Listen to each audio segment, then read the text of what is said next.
അസ്സലാമു അലൈക്കും വറഹ്മത്തുള്ളാഹി. നമ്മൾ വസ്വാസിനെക്കുറിച്ച് ഓൾറെഡി വീഡിയോ ചെയ്തിട്ടുണ്ട്. അപ്പം എന്നാലും അതിൽ കുറച്ചും കൂടി കാര്യങ്ങളാണ് നമ്മൾ ഈ വീഡിയോയിൽ പറയുന്നത്. വീഡിയോയിലേക്ക് എല്ലാവർക്കും സ്വാഗതം.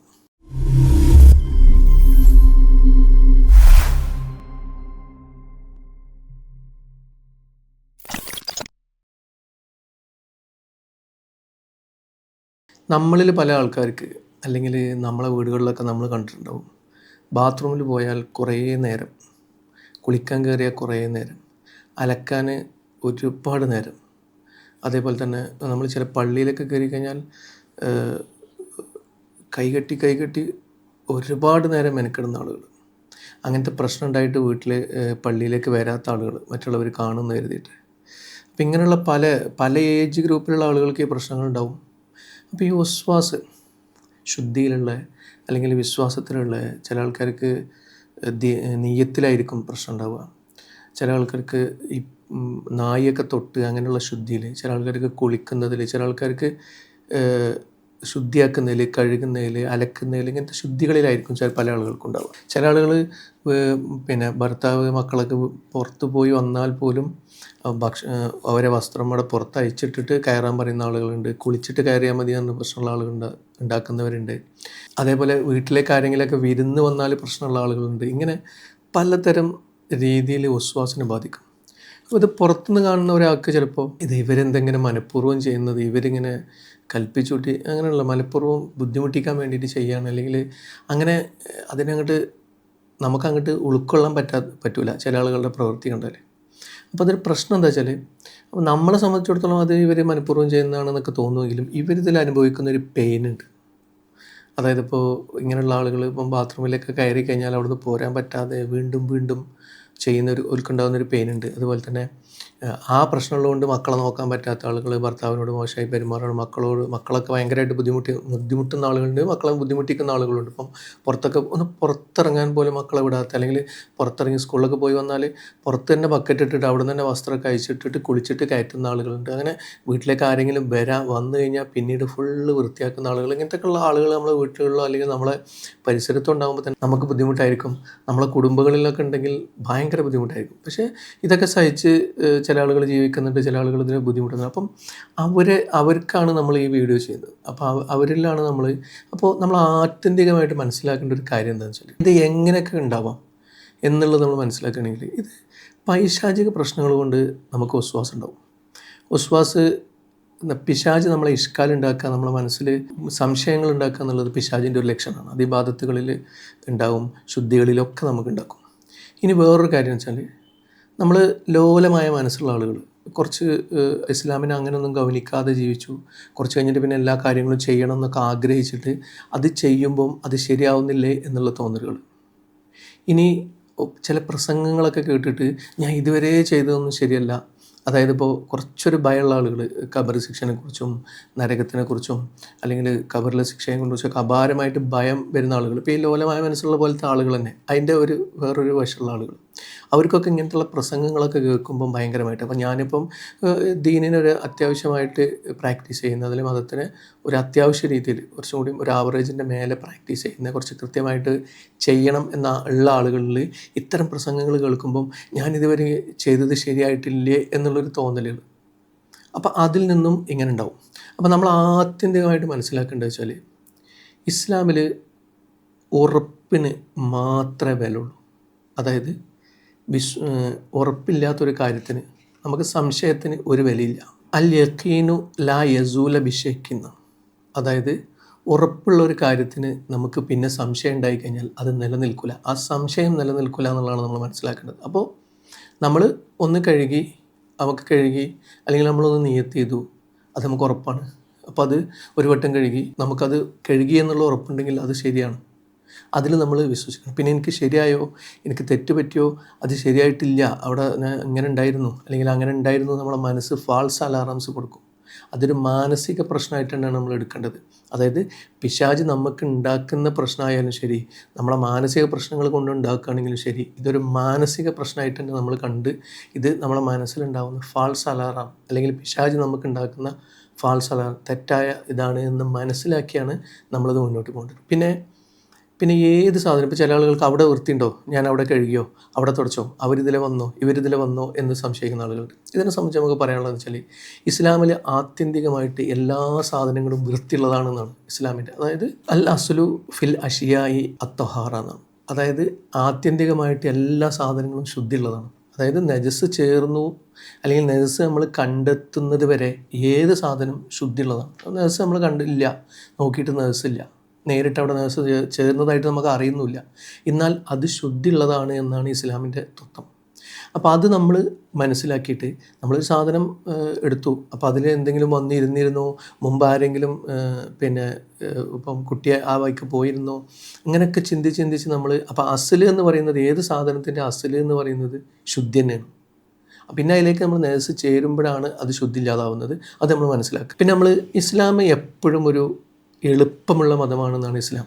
അതിൽ കഠിനമാക്കുന്ന ആളുകൾ നശിച്ചു പോകുമെന്നുള്ളതാണ് നബി സല്ലല്ലാഹു അലൈഹി വസല്ലം പറഞ്ഞിട്ടുള്ളത്. അതായത് നമ്മളൊരു കാര്യം, ഇപ്പം ഒരു നിസ്കാരം അല്ലെങ്കിൽ ഒരു ഒളു എടുത്തു, അതൊക്കെ ഭയങ്കരമായിട്ടിങ്ങനെ ഭയങ്കര വിഷമിച്ച് അല്ലെങ്കിൽ പിന്നെയും ചെയ്ത് കഷ്ടപ്പെട്ട് അങ്ങനെ നമ്മൾ ചെയ്യേണ്ട ആവശ്യമില്ല. ഇസ്ലാമിൽ ഒളു എടുക്കുക എന്ന് പറഞ്ഞാൽ ഒരു വൃത്തിയാക്കുക എന്നുള്ളൊരു ഘടനയെ വരുന്നുള്ളൂ. അതിന് അങ്ങേപ്പുറം നമ്മൾ പോകേണ്ട ആവശ്യമില്ല. ഇനി ഞാൻ നേരത്തെ പറഞ്ഞ പോലെ തന്നെ ഇത് പ്രസംഗങ്ങൾ കേട്ട് നിങ്ങൾ ചെയ്യുന്ന അമലുകൾ നരകത്തിലേക്കോ, നിങ്ങളിൽ ശുദ്ധിയുള്ളവരില്ലേ, നിങ്ങൾ ശുദ്ധിയാകുന്നില്ല, നിങ്ങളുടെ ഒരു അമലുകളും സ്വീകരിക്കപ്പെടുന്നില്ല, ഇങ്ങനെയൊക്കെ പറഞ്ഞ് നിങ്ങൾ കുട്ടികളെ വൃത്തിയാക്കുന്നത് ശുദ്ധിയല്ല, ഇങ്ങനെയൊക്കെ തമ്പനിലിട്ട് അല്ലെങ്കിൽ ഇങ്ങനെയൊക്കെ ഭയങ്കരമായിട്ട് പ്രസംഗിക്കുന്ന ആളുകളുടെ പ്രസംഗം കേൾക്കുന്ന ആളുകളുണ്ട്. നമുക്ക് പറയാനുള്ളത് എന്താ വെച്ചാൽ ദീനിൽ കഠിനമാക്കുന്ന ആളുകളെ ശപിച്ചിരിക്കുന്നു എന്നാണ്. അതായത് അവർ നശിച്ചു പോകുമെന്നാണ് നബി സല്ലല്ലാഹു അലൈഹി വസല്ലം പറഞ്ഞിട്ടുള്ളത്. അപ്പോൾ ദീൻ എന്ന് പറഞ്ഞാൽ വളരെ എളുപ്പമുള്ള. അപ്പം ഞാൻ നിസ്കരിക്കാൻ നിൽക്കുമ്പം അല്ലെങ്കിൽ ഞാൻ ഒതുണ്ടാക്കാൻ വേണ്ടിയിട്ട് ബാത്റൂമിലേക്ക് കയറുമ്പോൾ അല്ലെങ്കിൽ ഞാൻ ഒതുണ്ടാക്കാൻ വേണ്ടിയിട്ട് നിൽക്കുന്ന സമയത്ത് ഇത് ഞാൻ ഒതുണ്ടാക്കുകയാണ്. പിന്നെ അതിന് ഞാനിങ്ങനെ കുറേ വട്ടം അത് ചെയ്ത് ഓരോ അംഗങ്ങളും ഇങ്ങനെ ശുദ്ധി അവിടെ തട്ടിയിട്ടുണ്ടോ, കുളിക്കുന്ന ആളുകൾ നോക്കേണ്ട ആവശ്യമില്ല. നിങ്ങൾക്കറിയോ നബി സല്ലല്ലാഹു അലൈഹി വസല്ലം വെറും 650 ml, അതായത് ഒരു മുദ്ദ് വെള്ളം കൊണ്ടായിരുന്നു ഒതു ചെയ്തിട്ടുള്ളത്. നമുക്ക് ആലോചിക്കാൻ പറ്റുമോ? നമുക്ക് കൈ കഴുകുമ്പോൾ തന്നെ 650 വെള്ളം നമ്മൾ ചിലവാക്കുന്നുണ്ട്. അപ്പം നബി 650 ml, അതായത് 1 ലിറ്റർ വെള്ളം പോലും ഇല്ല, 650 ml വെള്ളം കൊണ്ടാണ് നബി സല്ലല്ലാഹു അലൈഹി വസല്ലം wudu ചെയ്തിട്ടുണ്ടായത്. അപ്പോൾ നിങ്ങൾ ആലോചിച്ച് ഇങ്ങനെ നബി വളരെ മിതമായിട്ട് ചിലവഴിക്കണം. ഇസ്ലാമിലെ വെള്ളത്തിൻ്റെ മിതത്വം പാലിക്കുക എന്നുള്ളത്. നമ്മൾ അമിതത്വം, ശുദ്ധിത്വമല്ല, നമ്മൾ ശുദ്ധിയല്ല ശരിക്കും വിശ്വാസമുള്ള ആളുകൾ ചെയ്യുന്നത്, അമിതത്വമാണ്. അപ്പോൾ അത് തെറ്റാണ് നമ്മൾ മനസ്സിലാക്കുക. ഞാൻ നേരത്തെ പറഞ്ഞ പോലെ ആ യക്കീൻ ഉറപ്പിൽ പിടിച്ച് മുന്നോട്ട് പോവുക, അത് ദീർഘമായിട്ട് പാലിക്കുക എന്നുള്ളതാണ് നമ്മൾ ശ്രദ്ധിക്കേണ്ടത്. പിന്നെ നമ്മളിപ്പോൾ അങ്ങനെ ഒരാൾ വൃത്തിയാക്കി എടുത്തോ ഒക്കെ എന്തെങ്കിലും ഒരു പ്രശ്നം വന്നു, അത് പടച്ചോ അതിന് നമ്മൾ ശിക്ഷിക്കും. നമ്മളൊന്ന് ആലോചിച്ച് നോക്കിയാൽ നമ്മളെല്ലാ കാര്യങ്ങളും അറിയുന്ന ഏറ്റവും ആദ്യത്തെ ആളാരാ? പടച്ചോനാണ്. അപ്പോൾ നമ്മളെ പ്രശ്നങ്ങൾ പടച്ചോനറിയില്ലേ? ഇനിയിപ്പോൾ നമുക്ക് ഈ ഒസ്വാസുള്ള ആളുകൾക്ക് അല്ലെങ്കിൽ യക്കീന് കുറഞ്ഞ ആളുകൾക്ക് ഒരുപാട് ഇളവുകൾ ഇസ്ലാം നൽകിയിട്ടുണ്ട്. അതായത് അവർ വീണ്ടും ഇങ്ങനെ ശുദ്ധിനെ പറ്റി ഇങ്ങനെ ആലോചിക്കേണ്ടതില്ല, ശുദ്ധിയായി എന്നുള്ള യക്കീമിൽ പിടിച്ചാൽ മതി എന്ന് ഒരുപാട് ഇമാമുകൾ പറഞ്ഞിട്ടുണ്ട്. അതേപോലെ തന്നെ നബി സല്ലല്ലാഹു അലൈഹി വസല്ലം കുളിക്കാൻ വേണ്ടിയിട്ട് എടുത്തിട്ടുള്ളത് ഒരു സ്വാദ് വെള്ളമാണ്. അതായത് 2.5-3 ലിറ്റർ വെള്ളം. നമ്മൾ ഇന്നത്തെ കണക്ക് നിങ്ങളൊന്ന് ആലോചിച്ച് നോക്കിയാൽ 3 ലിറ്റർ വെള്ളം നമുക്കിന്ന് കുളിക്കാൻ മതിയാവും. അപ്പോൾ നബി സല്ലല്ലാഹു അലൈഹി വസല്ലം അത്രയും കുറഞ്ഞ വെള്ളം കൊണ്ടാണ് കുളിച്ചത്. അപ്പോൾ അത് നമ്മൾ ഓരോ അംഗങ്ങളും ഇങ്ങനെ നോക്കി ചെയ്യുകയല്ല ചെയ്യേണ്ടത്. ഇന്ന് നമ്മൾ ഏകദേശം ഒരു ബക്കറ്റിൽ തന്നെ 20 ലിറ്റർ ബക്കറ്റായിരിക്കും നമ്മളെല്ലാ ബാത്റൂമുകളിലുള്ള ബക്കറ്റ്. ആ 20 ലിറ്റർ വെള്ളം കൊണ്ട് നമ്മൾ കുളിച്ചിട്ട് പോലും നമുക്ക് സംശയം, ഓരോരുത്തർ എത്ര വട്ടമാണ് കുളിക്കുക? അപ്പോൾ അങ്ങനെ ഒരുപാട് വട്ടം കുളിച്ച് അങ്ങനെ ഒരുപാട് നിയ്യത്ത് ചെയ്ത് നിയ്യത്ത് ശരിയായോ എന്ന് ചിന്തിക്കുന്ന ആളുകളുണ്ട്. നമ്മളിപ്പോൾ ഒരു വലിയ ശുദ്ധിയുള്ള ഒരാൾ ബാത്റൂമിൽ ചെന്ന് എൻ്റെ വലിയ ശുദ്ധിയെ ഞാൻ ഉയർത്തുന്നു എന്ന് നിയ്യത്ത് ചെയ്ത് വെള്ളം തലയിലൂടെ അല്ലെങ്കിൽ ഷവറോ വെള്ളം ഒഴിച്ച് കഴിഞ്ഞാൽ അത് ശുദ്ധിയായി, അയാൾ കുളിച്ചോ. പിന്നെ ഓരോ അംഗങ്ങളും അയാൾ ചേർന്നു എന്ന് ഉറപ്പ് വരുത്തേണ്ട ആവശ്യമില്ല. പ്രത്യേകിച്ച് ഈ വസ്വാസുള്ള ആളുകൾക്ക് ഒരുപാട് ഇളവുകളുണ്ട്, മറ്റുള്ളവരെക്കാളും ഒരുപാട് ഇളവുകളുണ്ടെന്ന് നമ്മൾ മനസ്സിലാക്കുക. പിന്നെ ബാത്റൂമിലേക്ക് കയറുമ്പോൾ കുളിക്കാനോ ഒന്നുമൊക്കെ ചെയ്യാൻ വേണ്ടിയിട്ട് കയറുന്ന സമയത്ത് നമ്മൾ അല്ലാഹുമ്മ ഇന്നി അഊദു ബിക മിനൽ ഖുബുസി വൽ ഖബായിസ്, ആൺപിശാചിനെ തൊട്ടും പെൺപിശാചിനെ തൊട്ടും ഞാൻ അള്ളാഹുവിനോട് പൊറുക്കലിനെ തേടുന്നു എന്നൊക്കെ പറഞ്ഞിട്ട് ബാത്റൂമിലേക്ക് കയറുക. ഇങ്ങനത്തെ സംശയങ്ങൾ വരുമ്പം ഇഖ്ലാസ്, ഖുൽ അഊദു ബിറബ്ബിൽ ഫലക്ക്, നാസൊക്കെ ചെല്ലാൻ വേണ്ടി ശ്രമിക്കുക. മനസ്സിലുള്ള ആ യക്കീനിലേക്ക് പിടിക്കുക. ഞാൻ നേരത്തെ പറഞ്ഞ പോലെ തന്നെ ഒരു ആത്യന്തികമായിട്ട് എല്ലാ കാര്യങ്ങളും ശുദ്ധിയുള്ളതാണ്. പിന്നെ സംശയത്തിൽ അടിസ്ഥാനമല്ല, ഉറപ്പിനാണ് അടിസ്ഥാനം എന്നൊക്കെ നമ്മൾ മനസ്സിലാക്കുക. അതിനനുസരിച്ച് നമ്മൾ പ്രവൃത്തികൾ നമ്മൾ ശരിയാക്കാൻ നോക്കുക. കൃത്യമായിട്ടൊരു ബാത്റൂമിൽ കയറിയാൽ ഇത്ര നേരം ഞാൻ കുളിക്കും, ഇങ്ങനെ ഞാൻ കുളിക്കും, അതിനൊരു പാറ്റേൺ ഉണ്ടാക്കി വേഗം കുളിച്ച്, അല്ലെങ്കിൽ നിങ്ങൾ തന്നെ കുളിക്കുന്ന സമയത്ത് എല്ലാ ഭാഗത്തും നിങ്ങളെ യക്കീന് വേണ്ടിയിട്ട് എല്ലാ ഭാഗത്തും വെള്ളമൊഴിച്ചാൽ എത്തുന്ന ഒരു പാറ്റേൺ നിങ്ങൾ തന്നെ കണ്ടുപിടിച്ച് ആ പാറ്റേണിൽ എല്ലാ സ്ഥലവും നനയുന്നു എന്ന് ഉറപ്പ് വരുത്തി ആ ഉറപ്പിൽ കയറിപ്പോരാനൊക്കെയുള്ള ശ്രമങ്ങൾ നമ്മൾ നടത്തുക. പിന്നെ അതേപോലെ നമ്മളിപ്പോൾ നിസ്കരിക്കാൻ നിൽക്കുമ്പം വീണ്ടും കൈ കെട്ടുന്ന ആളുകൾ, നമ്മളൊരു വട്ടം കെട്ടി നിസ്കരിക്കാൻ നിൽക്കുമ്പോൾ തന്നെ നമ്മൾ നിസ്കരിക്കാൻ നിൽക്കുകയാണ്. അത് നമ്മൾ വീണ്ടും ഇങ്ങനെ നിയത്ത് ഭയങ്കര മനസ്സിലുറപ്പിച്ച് അങ്ങനെ ശക്തമായി പറഞ്ഞ് മൊഴിഞ്ഞ് അങ്ങനെ പറയേണ്ട ആവശ്യമില്ല. ഈ സംശയമുള്ള ആളുകൾക്ക് ഒരുപാട് ഇളവുകളുണ്ട്. അപ്പോൾ ആ സംശയത്തിന് കൂടുതൽ ശക്തി പകരുന്ന രീതിയിൽ നമ്മൾ ചെയ്യേണ്ട ആവശ്യമില്ല. അപ്പോൾ ഇങ്ങനെയുള്ള പ്രശ്നമുള്ള ആളുകൾ നമ്മളെ അടുത്തേക്ക് നിങ്ങൾക്ക് വരാൻ പറ്റുന്നുണ്ടെങ്കിൽ വരാം.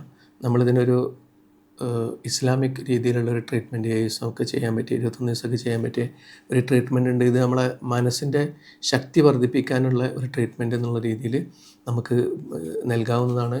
അപ്പോൾ ഇൻഷാ അല്ലാഹ് നിങ്ങൾക്ക് ഇതിപ്പോൾ ഞാനീ പറഞ്ഞ കാര്യങ്ങളൊക്കെ ചെയ്തിട്ട് നിങ്ങൾക്ക് പറ്റുന്നില്ലെങ്കിൽ ഇൻഷാ അല്ലാഹ് നിങ്ങൾ നമ്മളെ നേരിട്ട് സമീപിക്കാവുന്നതാണ്. അപ്പോൾ ഇൻഷാ അല്ലാഹ് അപ്പോൾ ഇങ്ങനെ നമ്മളിൽ ഒരുപാട് ബുദ്ധിമുട്ടുന്ന ആളുകളുണ്ട്, വിഷമിക്കുന്ന ആളുകളുണ്ട്. അവർക്കൊക്കെ അള്ളാഹു എളുപ്പമാക്കി കൊടുക്കട്ടെ. ഇപ്പോൾ ഇങ്ങനെയുള്ള ബുദ്ധിമുട്ടുകൾ കൊണ്ട് ത്വലാഖുകൾ വരെ സംഭവിക്കുന്നുണ്ട്. കുട്ടികളുടെ ഇടയിൽ പ്രശ്നങ്ങൾ ഉണ്ടാകുന്നുണ്ട്, കുടുംബജീവിതത്തിൽ പ്രശ്നങ്ങൾ ഉണ്ടാകുന്നുണ്ട്, കുടുംബത്തിൽ പ്രശ്നങ്ങൾ ഉണ്ടാകുന്നുണ്ട്. മക്കൾക്ക് പോലും ശരിക്കും കളിക്കാൻ പോകാൻ പറ്റാത്ത ഒരുപാട് കാര്യങ്ങൾ നമ്മൾ കേൾക്കുന്നതാണ്.